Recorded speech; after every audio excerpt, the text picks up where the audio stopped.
Hola, bienvenidos nuevamente a mi canal de YouTube. Habíamos estado alejados por un tiempo porque estábamos en otros proyectos profesionales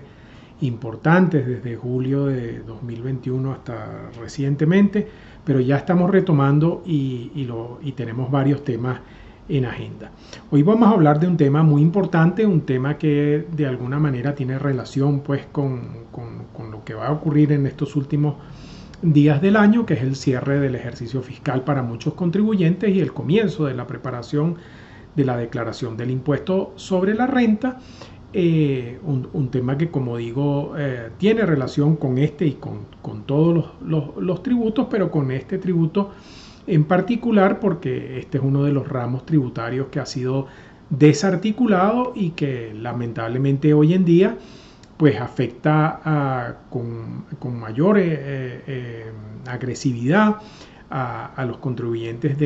o a las personas de más bajos, a las personas naturales de más bajos ingresos, lo que pone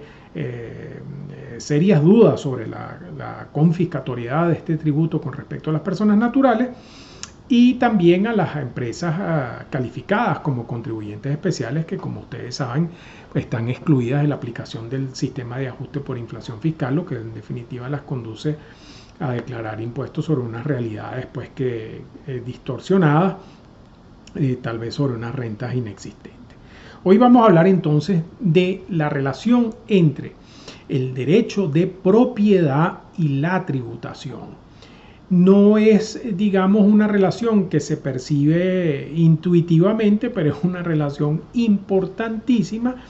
y podemos partir del siguiente principio.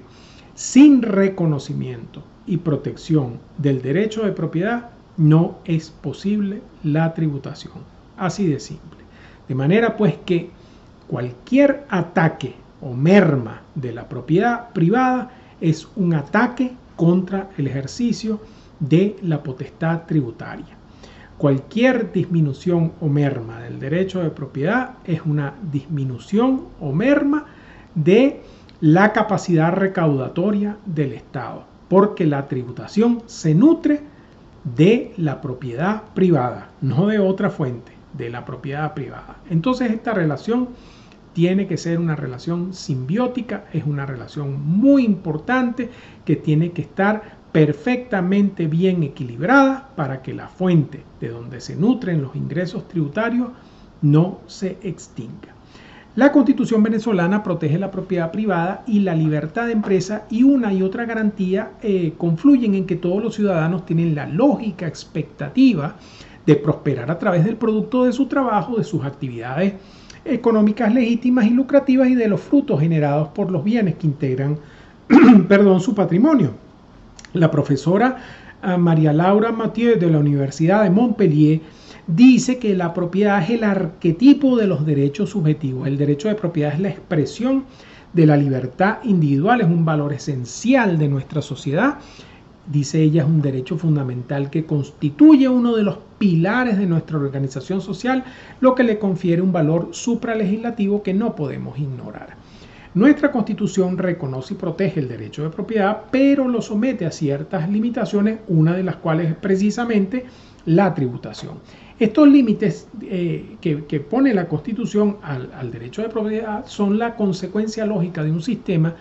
que reconoce la propiedad privada y todos los atributos, derechos y garantías directos e indirectos que derivan de la misma, pero al propio tiempo le atribuye a la propiedad una función social, porque la nación venezolana, de acuerdo con la Constitución, se ha constituido en un Estado democrático y social de derecho y justicia, que propugna como valores superiores de su ordenamiento, entre otros, la justicia, la igualdad, la solidaridad y la preeminencia de los derechos humanos. Al menos ese es el texto del artículo 2 de la Constitución. Y que además tiene como uno de sus fines esenciales la construcción de una sociedad justa y la promoción de la prosperidad y el bienestar del pueblo. Como ustedes pueden ver, pues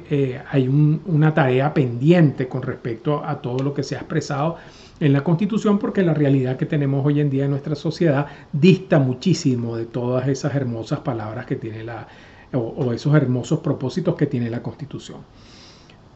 De allí pues que el artículo 115 de la Constitución declara que se garantiza el derecho de propiedad y que toda persona tiene derecho al uso, goce y disfrute y disposición de sus bienes, pero inmediatamente la misma norma apunta que la propiedad va a estar sometida a las contribuciones, restricciones y obligaciones que establezca la ley con fines de utilidad pública o de interés general. Entonces es posible encontrar aquí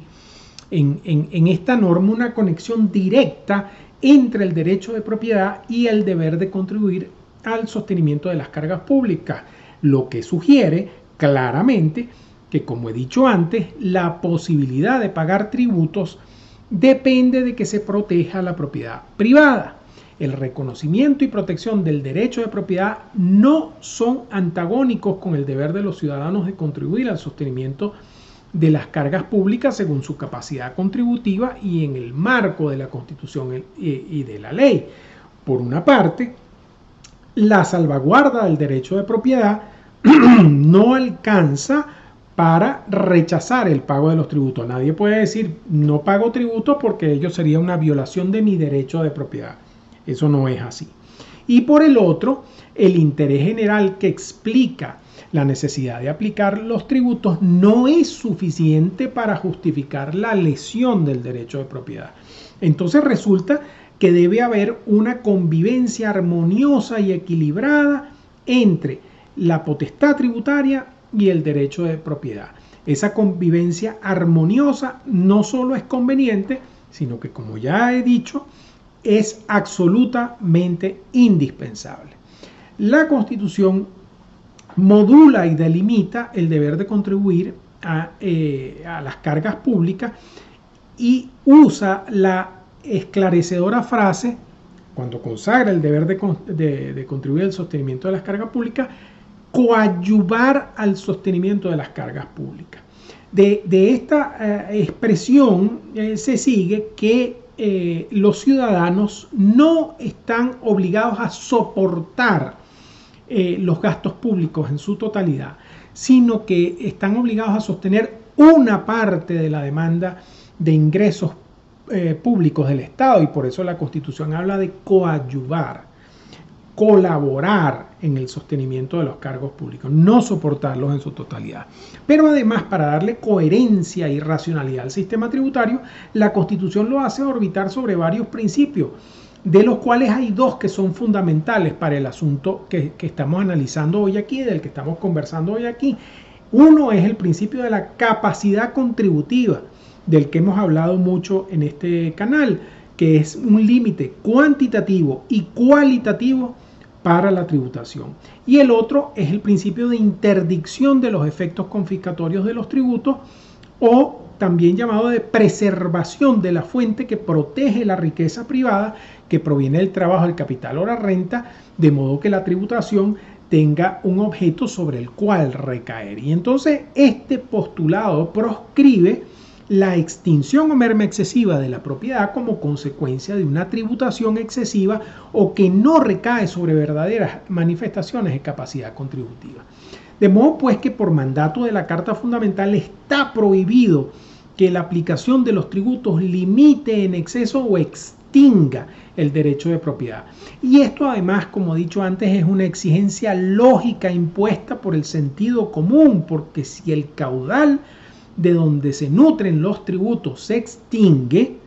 como consecuencia de una fiscalidad excesiva o confiscatoria, de la misma manera se va a extinguir la posibilidad de recaudar los tributos. Y por eso decía al principio,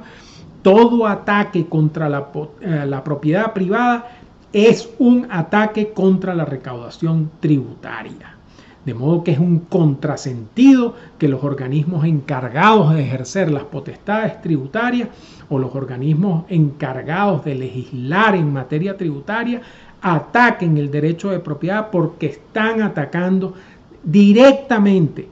la recaudación tributaria. Podemos entonces afirmar, a partir de una interpretación conjunta de las normas constitucionales que vertebran el sistema tributario venezolano, que la tributación no puede ser un mecanismo destructor de la propiedad privada y de las lógicas y razonables expectativas que se derivan de la propiedad, así como tampoco de la libertad de empresa y del legítimo deseo de prosperar económicamente en una sociedad que supuestamente, teóricamente, o al menos ese es el desideratum de la Constitución, persigue el progreso de todos.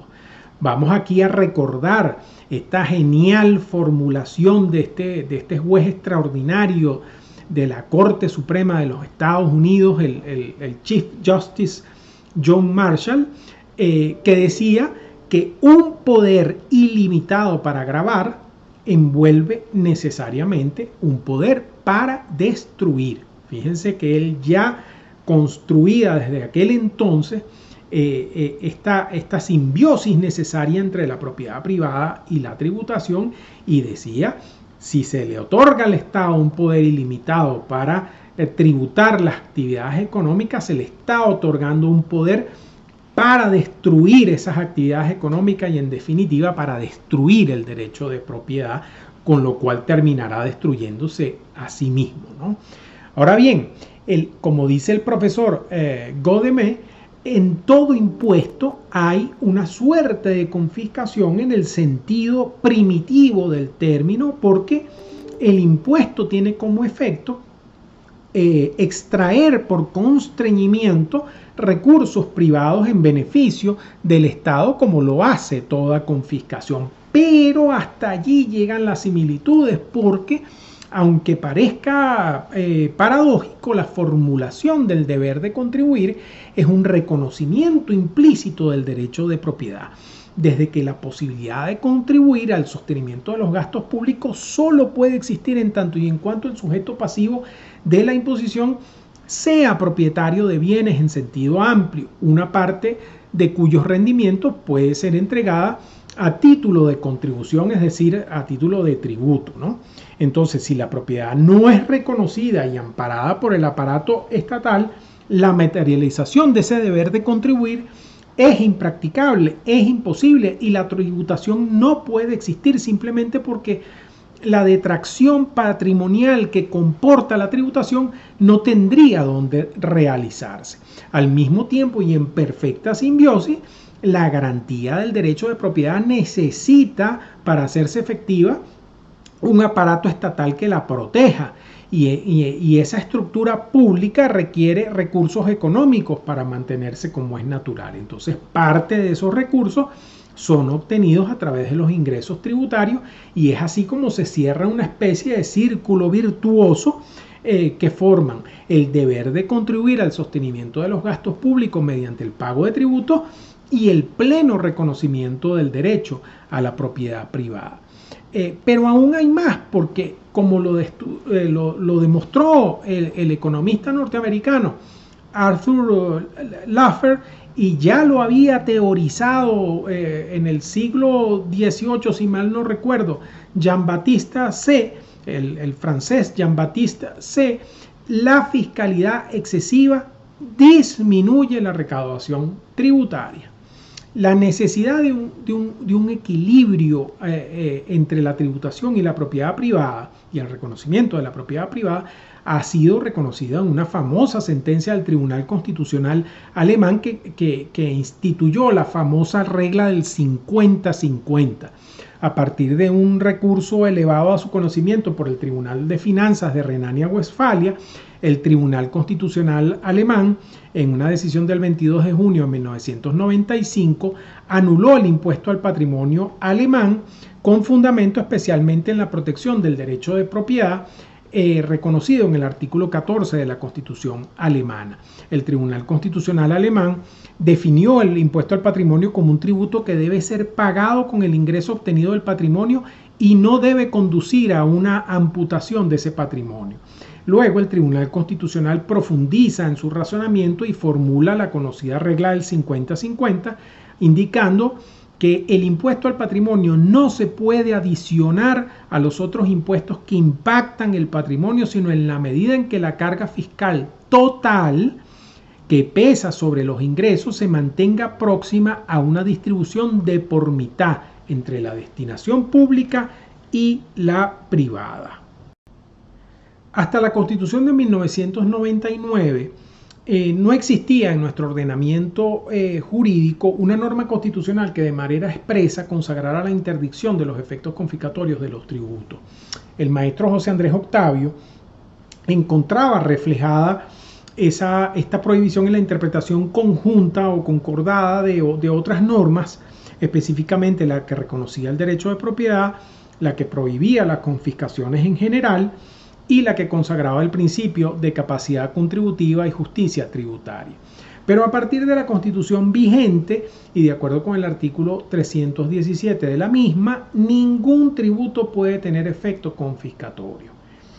Es decir, ningún tributo puede conducir a la merma excesiva del derecho de propiedad. Esta norma proviene del proyecto redactado por el constituyente Alan Bruber Carías conjuntamente con la Asociación Venezolana de Derecho Tributario.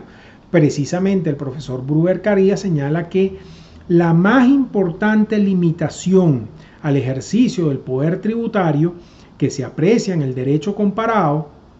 es la garantía de la propiedad privada, en el sentido de que el impuesto no puede significar la destrucción de la propiedad, pues si así fuere, sería confiscatorio e inconstitucional. Por otro lado, el mismo profesor Bruber Carías afirma con mucha razón que estén o no expresamente prohibidas las tributaciones confiscatorias, lo cierto es que todo sistema constitucional o en todo sistema constitucional donde se encuentren establecidos principios rectores del ejercicio del poder tributario, las tributaciones confiscatorias pueden ser consideradas inconstitucionales, siendo el problema esencial determinar desde el punto de vista jurídico cuándo un impuesto puede considerarse confiscatorio. La jurisprudencia de la Sala Constitucional del Tribunal Supremo de Justicia, establecido en sentencia de 3 de junio de 2001 en el caso Cervecería Polar del Centro y 19 de febrero de 2004, caso Caribe Motors, que la prohibición de los efectos confiscatorios de los tributos es una garantía de eficacia del derecho de propiedad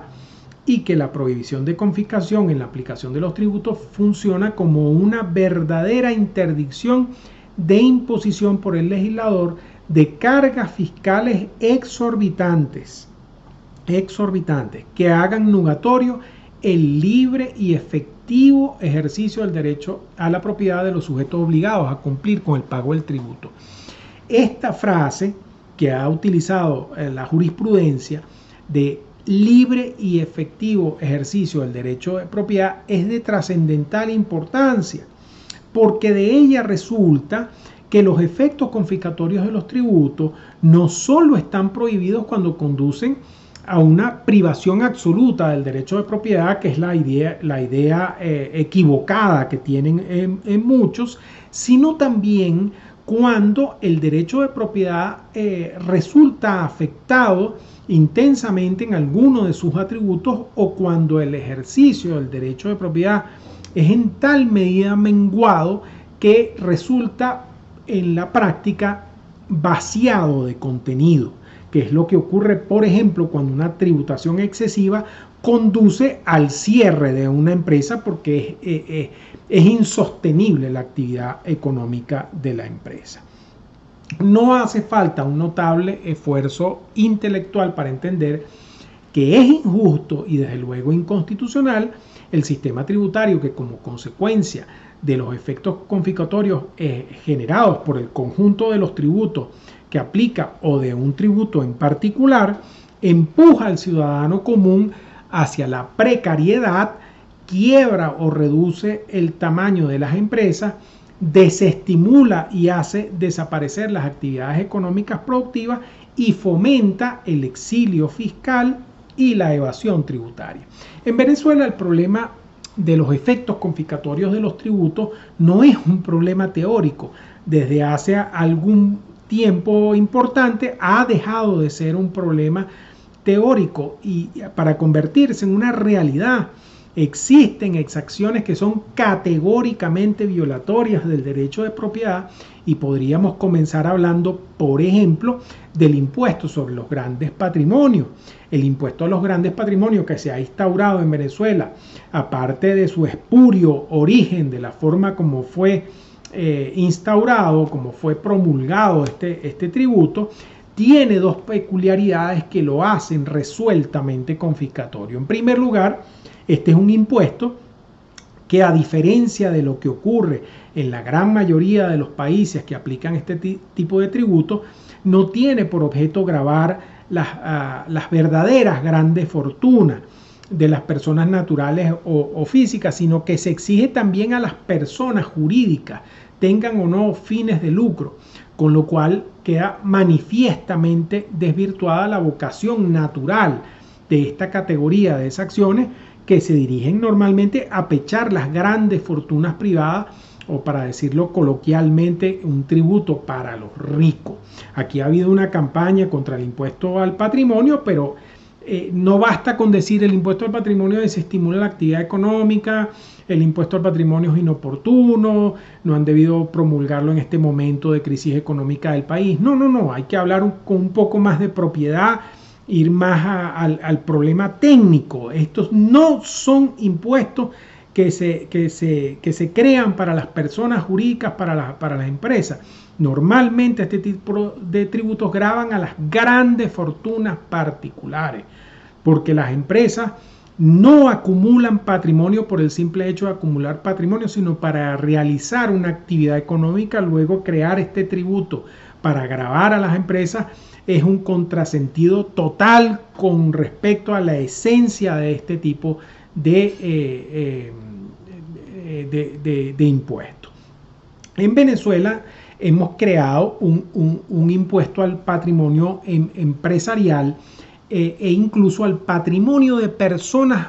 morales que no tienen fines de lucro, lo cual es absolutamente increíble, ¿no? Inédito además. En segundo lugar, este es un impuesto que no es complementario con el impuesto sobre la renta, sino que se yuxtapone, se solapa, lo cual conduce a una doble imposición sobre la misma manifestación de capacidad contributiva, y esto ya lo han denunciado otros autores, como por ejemplo Carlos Paredes, en un magnífico trabajo que tiene publicado en las jornadas de la Asociación Venezolana de Derecho Tributario, dedicada a las patologías del sistema tributario venezolano, que se hicieron en el 2019, una publicación que pueden encontrar en la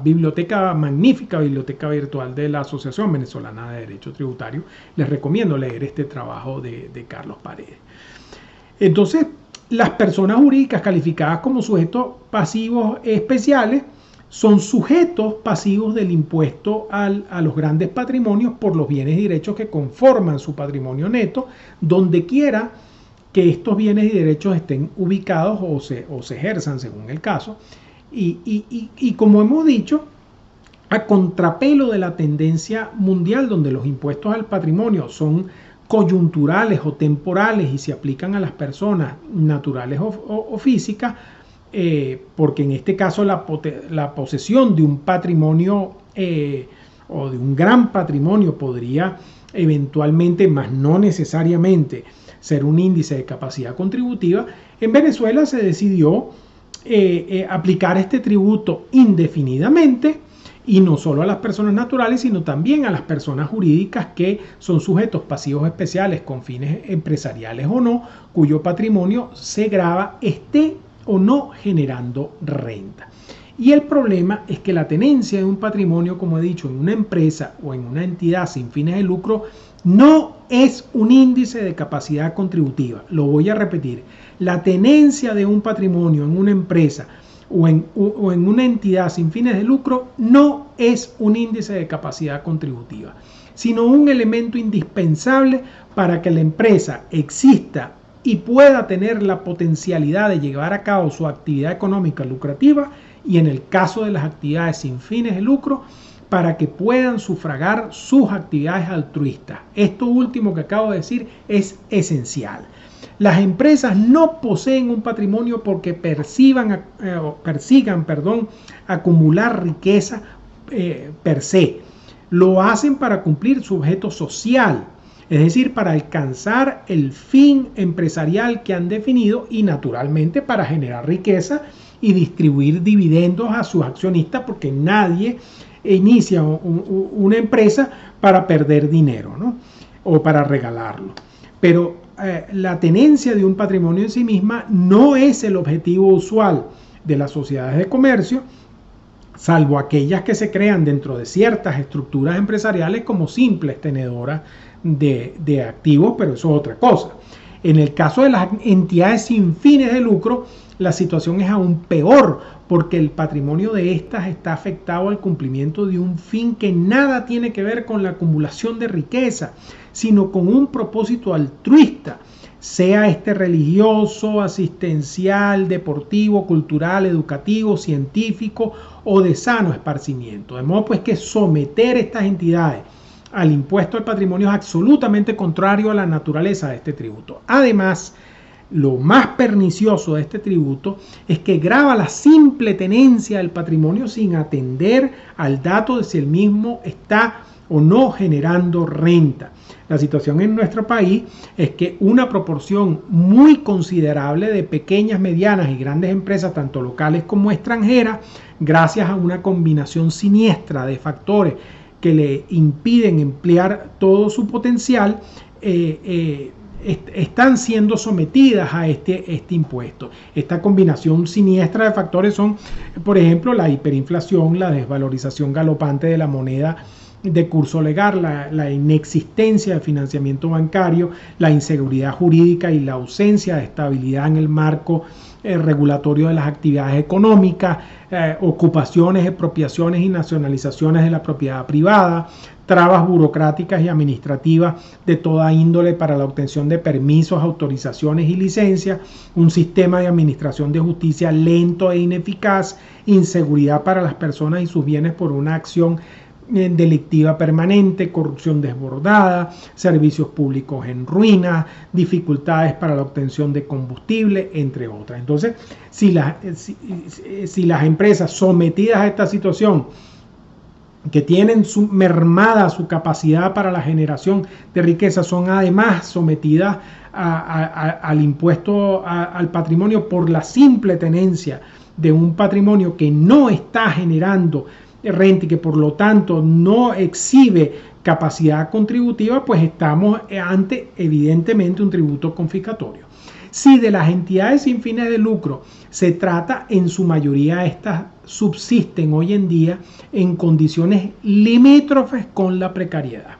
Entonces, la realidad es que un tributo que obliga al sujeto pasivo a sacrificar parte de su patrimonio para poder cumplir la obligación tributaria no solo es irrazonable, sino que es un clásico ejemplo de efectos confiscatorios de la imposición. En el supuesto de nuestro impuesto a los grandes patrimonios, la situación es precisamente que las empresas paralizadas, como he dicho, o con una capacidad contributiva extremadamente reducida como consecuencia del colapso económico del país, no pagan el impuesto al patrimonio con los rendimientos que éste genera, porque dicho tributo no solo se adiciona y no es complementario al impuesto sobre la renta, sino que además no toma en cuenta en forma alguna si el patrimonio empresarial está o no generando algún rendimiento. En cuanto a las entidades sin fines de lucro, estas no hacen otra cosa que amputar el patrimonio que deberían destinar al cumplimiento de sus fines altruistas para pagar este tributo, de modo que en este supuesto los efectos confiscatorios del tributo son manifiestamente indiscutibles. Además de la evidente inconstitucionalidad del impuesto al patrimonio, puede decirse que el sistema tributario venezolano hoy en día, como está concebido, es confiscatorio. Por ejemplo, lo es el impuesto sobre la renta que grava a las personas naturales que reciben menos ingresos, porque se ha eliminado en forma virtual la progresividad de este tributo y se han pulverizado el mínimo exento, los desgravámenes y las rebajas por la crónica subvaluación de la unidad tributaria, algo que conduce a la afectación del mínimo vital, tal como lo ha denunciado en una magnífica obra el profesor Humberto Romero Musi, y que nosotros lo hemos tratado en el libro Homenaje al querido y recordado profesor Pedro Niquen, que acaba de salir. Es también confiscatorio el impuesto sobre la renta que se aplica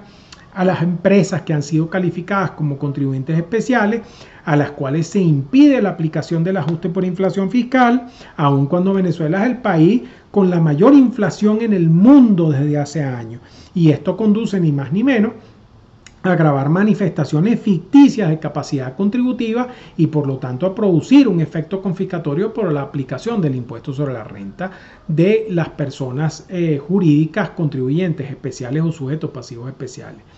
Son también confiscatorias las contribuciones parafiscales que se aplican a las empresas que están paralizadas o que tienen una actividad económica menguada producto de la grave crisis económica, por lo que no generan renta alguna, siendo además que varias de estas contribuciones no son deducibles del impuesto sobre la renta, de modo que no hacen sino incrementar la carga fiscal del sector productivo del país. Es confiscatoria la tributación municipal, donde las tarifas impositivas han sido cartelizadas y aumentadas en forma exponencial a partir de dos nefastas decisiones de la Sala Constitucional del Tribunal Supremo de Justicia, la número 0078 del 7 de julio de 2020 y la número 0118 del 18 de agosto de 2020, posteriormente, digamos, concretadas en un acuerdo de armonización alcanzado por algunos de los alcaldes del país, que, como he dicho, no ha hecho nada de lo que supuestamente eran los propósitos de estas decisiones, que comienzan con una serie de declaraciones que son muy acertadas, pero que al final lo que se ha hecho no es nada de lo que dice la sentencia. Se ha producido una cartelización, como dije, de las tarifas impositivas municipales, y se han incrementado los tributos municipales. Es confiscatorio el sistema sancionatorio tributario, donde las multas se calculan según la variación de la tasa de cambio de la llamada moneda de mayor valor, por lo que la cuantía de estas sanciones, como lo hemos denunciado aquí en un programa con otros destacados tributaristas, la sanción no solo aumenta constantemente, dada la precaria situación de nuestro signo monetario, al que ya se le han quitado 14 ceros desde 2008, sino que dicha cuantía es absolutamente incierta. No solo al momento de la comisión del ilícito, sino hasta que la multa es pagada, ¿no? Ahí hay una cantidad de violaciones de principios importantísimos del derecho penal tributario, pero además pues hay este tema de que las sanciones terminan siendo confiscatorias, y los contribuyentes que me oyen y los abogados que asesoran y contadores licenciados en ciencias fiscales que asesoran contribuyentes saben que esa es una de las angustias fundamentales hoy en día de los contribuyentes, el incremento exponencial de las sanciones. Es confiscatorio también todo el sistema de cumplimiento de deberes formales tributarios que recae sobre las personas jurídicas calificadas como sujetos pasivos especiales, porque debido a la multiplicación desproporcionada de estos deberes formales, se vuelca sobre los contribuyentes un peso económico exorbitante para poder cumplir con las obligaciones tributarias en Venezuela. Es decir, el costo del compliance tributario, del cumplimiento tributario, se ha exacerbado exponencialmente, y esto conduce en definitiva a que nuestro sistema tributario sea, como he dicho al principio, confiscatorio. Y en definitiva, pues podemos decir que la situación del derecho de propiedad frente a la tributación en Venezuela es desoladora. Es necesario entonces que se derogue, por ejemplo, de inmediato el impuesto a los grandes patrimonios. Es necesario que se reinstitucionalice el impuesto sobre la renta, que se devuelva a través del ajuste adecuado de la unidad tributaria, se reinstale la progresividad del impuesto, se devuelva poder de minoración a los desgravámenes, a las rebajas, se devuelva sustancia al mínimo imponible, es necesario que se reduzcan al máximo las contribuciones parafiscales, es necesario que se revise totalmente el sistema sancionatorio tributario y volvamos otra vez al ajuste de las sanciones a través de la unidad tributaria, una unidad tributaria definida como se hizo desde el principio, propuesta por el Ejecutivo Nacional con la opinión favorable del Banco Central de Venezuela o mejor dicho, basada en los estudios del Banco Central de Venezuela sobre el índice de precios, la variación del índice de precios al consumidor, y con la opinión favorable de la Asamblea Nacional como órgano contralor en este caso.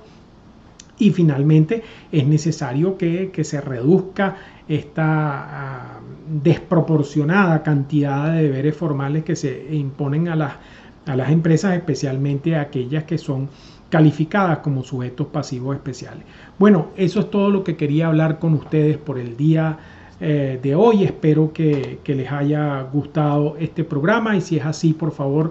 no olviden darle like y también suscribirse al canal. Muchísimas gracias y nos vemos muy pronto. Hasta luego.